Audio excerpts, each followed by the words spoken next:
Nako po mga kababayan, mukhang lutang na naman itong si Impactang Claire Castro mga kababayan.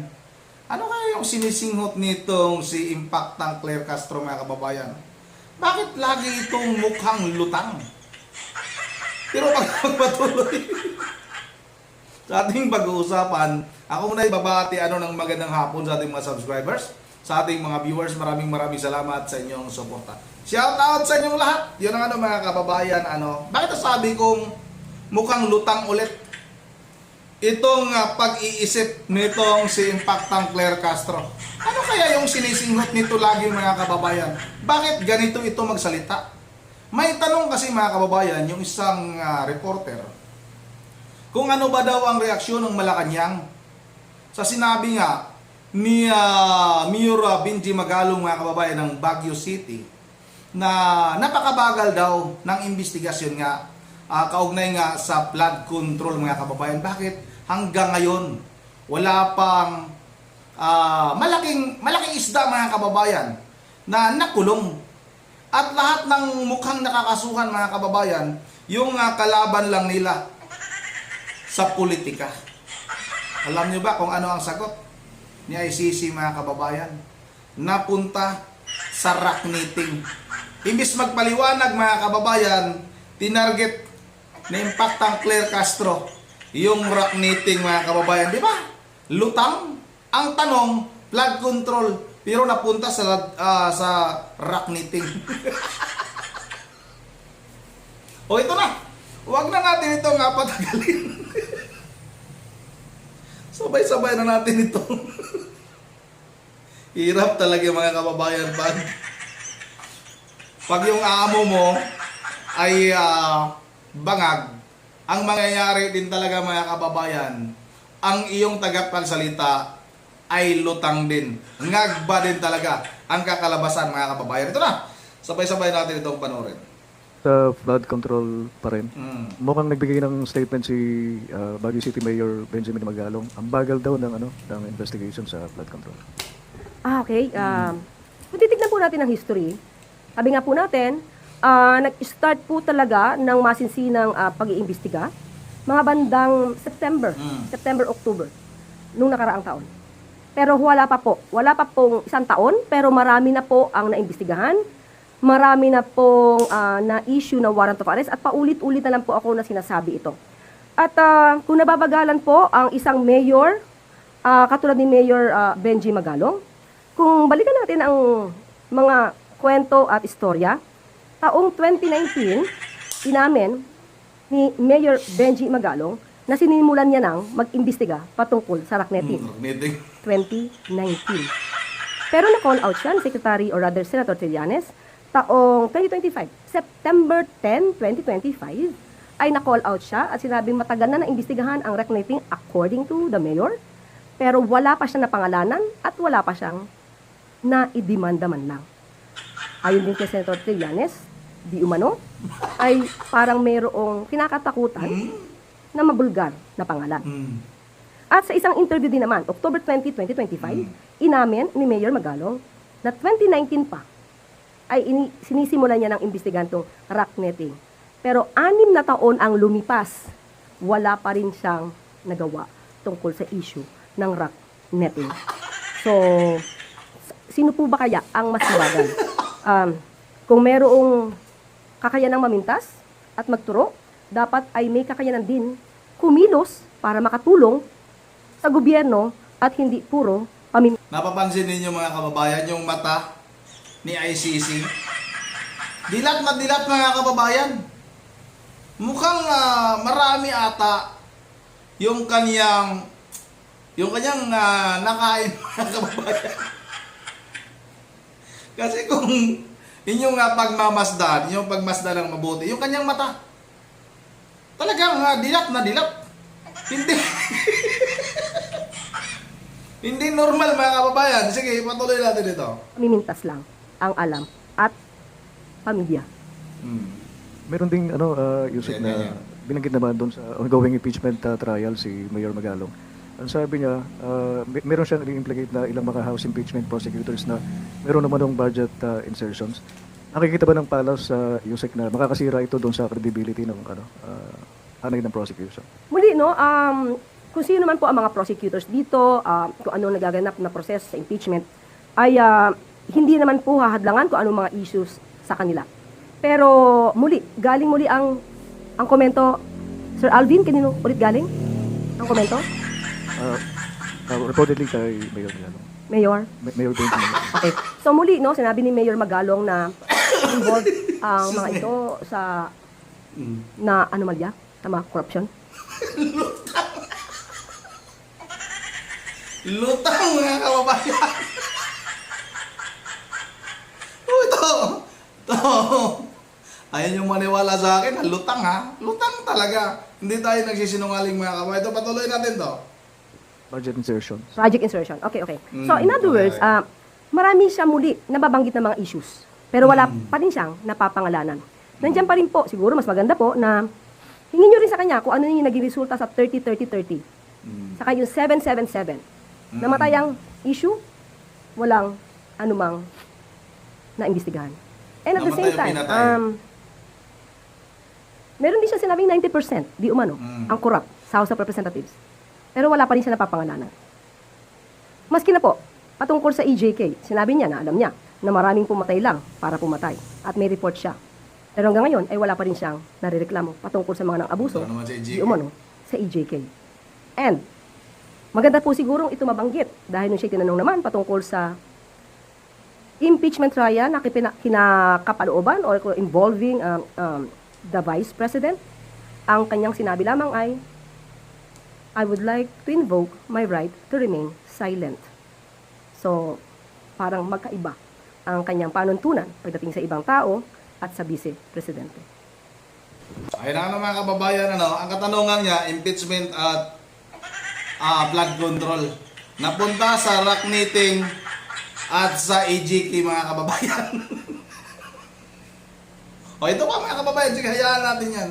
Dito pa tayo sa isang video pa nitong CICC mga kababayan o Impactang Claire Castro. Ito grabe talaga, sobrang sinungaling talaga itong Impactang ito mga kababayan. Basta makagawa lang siya ng paninira sa mga Duterte mga kababayan, lalong-lalo na kay Vice President Sara Duterte, go lang siya ng go. Ito mga kababayan, ito yung kanyang personal vlog mga kababayan, no? Kasi nga sa mga sa mga hindi pa nakakaalam, itong si Impactang Claire Castro, bukod sa tagapagsalita o tagapagsinungaling ito ng Malacanang mga kababayan, isa din itong napaka sinungaling na vlogger. Number 1 ito mga kababayan sa lahat ng mga vlogger bukod sa kanyang mga alipuris katulad nila Boy Nguso, Boy Bukbok, si Servisa mga kababayan at kung sino-sino pa na mga vlogger, na mga alipuris nitong si Impactang ito mga kababayan. Siya talaga ang number 1 na nagpapakalat ng fake news sa social media mga kababayan. O ito, sabay-sabay natin itong panoorin. Ito tuloy na iisip ko, ha? Ito tuloy yung naisip. Ano naisip mo?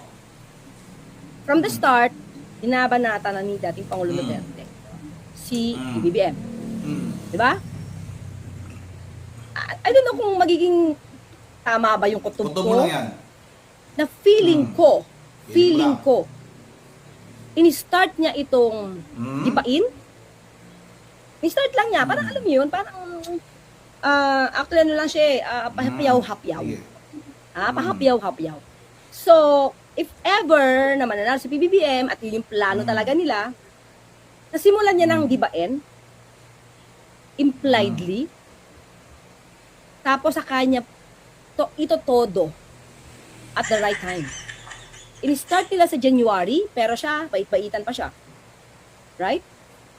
In-start nila ng January, away-away yung dating Pangulong Duterte si Pangulong Marcos Jr. sa unang maisog, that's January 2024. Pero chika-chika pa siya, di siya nagre-resign as DepEd Secretary. Diba? Ayos pa yung relasyon nila nun. Diba? July 2024, alam ko July resign. July 19, 2024. Ba? Pero okay pa siya. Hindi pa siya nagpapakita ng pa. Di ba? Sayang, Hindi no? pa. Tapos October, November, yun. Bilangin nyo yan. Diba? So, kung nag-serve na si Pangulo at the time ng 2.4 years, iles nyo sa 6 years. Ilan? 3.6 years? Pasok, di ba? So, ulitin natin to ha, mga kaklira. Ito yung ina-analyze lang natin kasi mukhang tama si Kapper May tama Silaki ka. na yan talaga ang plano nila. Kaya pumayag si VP Sara na mag-vice president. Para ano? Para mas mahaba ang pag-upo bilang Pangulo. At nung hindi nagawa, dahil mukhang naharang, Parang Ni Speaker. flood control. bakit? Insan eh. Naharang. Hindi pinaalagwa si Naging dating hero pa mga kababayan. Naging hero pa si Speaker Martin Romualdez dahil hindi daw natuloy ang masamang balak nitong si Vice President Sara Duterte. Naging hero ngayon mga kababayan yung number 1 kawatan, number 2 kawatan pala. Kasi yung number 1 yung kanyang amo mga kababayan eh. Yung number 2 kawatan mga kababayan, naging hero dahil naharang daw yung masamang balak ni Vice President Sara Duterte na patalsikin itong number 1 magnanakaw mga kababayan. Ito patuloy natin to. Pangulong Gloria Macapagal Arroyo na-demote na Na-demote. posisyon. Remember? Mm. So, na-demote Mm. si Gloria Macapagal Arroyo. Mm. Ito dito nag-start ang galit ni VP Sara. Mm. Di ba? Nung hindi nakaporma si dating Pangulong Gloria Macapagal Arroyo dahil dinemote ni Speaker Romualdez. Anong ginawa ni Sara? Di ba binuweltahan niya si Speaker? Mm. Bakit si Speaker yung buweltahan mo? Bakit? Di ba isipin mo, bakit? Porket na-demote lang si Gloria Macapagal Arroyo, ganyan na talaga ang iyong damdamin? So, most probably, yung step 1 nila, di ba? Yung step 1 nila, hindi na nakaalagwa. Di ba? Oh. Kumbaga, naunsyami. Yung plan A, step 1 sa plan A, durug agad. Mm. Ay na mga kababayan, napapansin nyo ba na panay ganon? Itong CICC mga kababayan. Bakit kaya lagi siyang gumaganon? Baka may natira sa kanyang ilong kasi ganon ang ganon mga kababayan. O balik tayo sa kasinungalingan itong si Impactang Claire Castro mga kababayan. Gusto dang agawin ni Vice President Sara Duterte yung posisyon bilang Pangulo ng ating bansa mga kababayan. Ni Vice President Sara Duterte, nagbabalak daw ito mga kababayan. Kaya daw napapayag na mag-Vice President itong si VP Sara Duterte dahil may balak mga kababayan na kunin yung posisyon bilang Pangulo ng ating bansa. Alam niyo mga kababayan, sobrang napakalaking kasinungalingan yan. Kasi alam naman natin noon mga kababayan na marami talaga ang may gusto na tumakbo si Vice President Sara Duterte. Pero ayaw ni Vice President mga kababayan. Ayaw ni VP Sara. Ayaw niya na maging Pangulo ng ating bansa. Pero nga mga kababayan, dahil sa pang-iinganyo, sa pakikiusap ng kampo ni Pangulong Marcos kay VP Sara Duterte, napapayag ito mga kababayan na maging Vice President itong si VP Sara kay Marcos Jr. Alam niyo mga kababayan, kung tumakbo lang na Pangulo si VP Sara Duterte, panalo naman talaga. Bakit magpakahirap pa? Bakit magpakahirap pa itong si Vice President Sara Duterte na mag-Vice President bago agawin niya itong posisyon? Pwede naman siyang tumakbo diretso mga kababayan bilang Pangulo. Dahil itong si dating Pangulong Duterte mga kababayan, grabe. Napakataas ng kanyang approval ratings. History mga kababayan na isang Pangulo na pababa na sa Malacanang pero napakataas pa rin ang kanyang approval ratings mga kababayan. Kasaysayan ng ating bansa na may ganun kataas yung pagtitiwala ng taong bayan sa isang Pangulo mga kababayan. Bago ito bago umalis ng Malacanang noong Hunyo 2022, si dating Pangulong Rodrigo Duterte ay nagtamo ng record high na 81 positive 81 net satisfaction ratings na may 88% na nasisiyahan. Gusto yung pamamahala ni dating Pangulong Duterte. Ayon sa huling survey ng Social Weather Station, mga kababayan, o SWS. Ito yung detalye, mga kababayan, ng huling survey ng SWS. Nasisiyahan 88%. Hindi desidido o undecided 5%. At yung hindi nasisiyahan, mga kababayan, ito yung mga durugista, mga kawatan sa ating gobyerno, 7% lang, mga kababayan. Kaya nagkaroon ng net satisfaction score itong si dating Pangulong Duterte na positive 81, mga kababayan. Sa Mindanao, ilang porsyento? 90. Sa Metro Manila, 85. Sa Visayas, 83%. Tapos itong si Impactang Claire Castro, mga kababayan, nagpapakalat ng fake news na kaya tumakbo si VP Sara Duterte ng pagkapangulo o Vice President dahil gusto niyang agawin yung posisyon nitong si Bangag, mga kababayan, na kung tutuusin, kayang-kayang manalo ni VP Sara Duterte dati. Kahit ako, mga kababayan, VP Sara ako eh. Dapat Marcos lang ako dahil kay VP Sara Duterte. Naputol nga, mga kababayan, yung mga Duterte supporters, mga kababayan, dahil sa pangako nitong si Marcos na ipagpatuloy niya ang war on drugs, ang build, ipagpatuloy niya. Pero anong nangyari? Binulsa lahat, mga kababayan,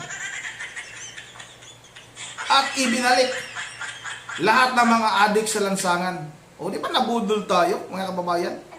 Di ba itong si Impactang Claire Castro, lutang, nagpapakalat ng fake news? Number 1 na nagpapakalat ng fake news, itong si Impactang Claire Castro, mga kababayan. Yun na nga, dito lang muna. At bago tayo magtatapos, ay mag-shoutout lang muna tayo. Shoutout tayo kay Member J. Religious ng Pulilan, Bulacan.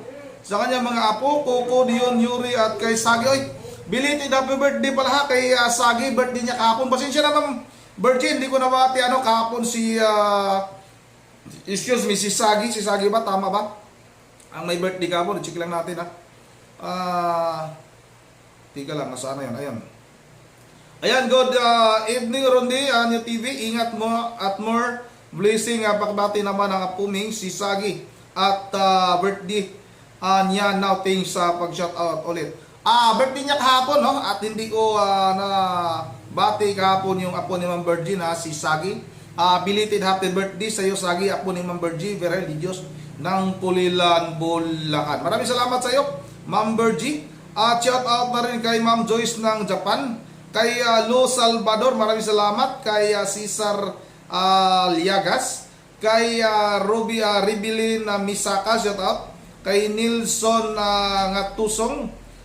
Gatusong pala, sorry, kay Pipi Baguhin, shoutout, kay Chuna Mibulos, shoutout na rin kay Angela Kutik, kay Jimalin Laktawan, kay Ricky Ramirez, kay Elisa Mi, excuse me, at kay Los Biminda Shimuno, at kay Lucio Alberto. Yun na dito lang muna at medyo mahaba na itong video. Once again, this is Ron TV mo. Ingat tayo. God bless bawat isa sa atin.